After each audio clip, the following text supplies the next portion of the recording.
The most striking feature inside is the wonderful stained glass roof, carrying the Valencian coat of arms.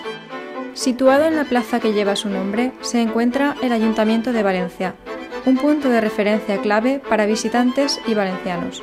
Auf dem Plaza de la Virgen, nahe der Kathedrale, finden Sie die Basilika mit ihren atemberaubenden Verzierungen im Inneren. La caractéristique plus importante de l'intérieur est le merveilleux plafond vitré avec le blason de Valence.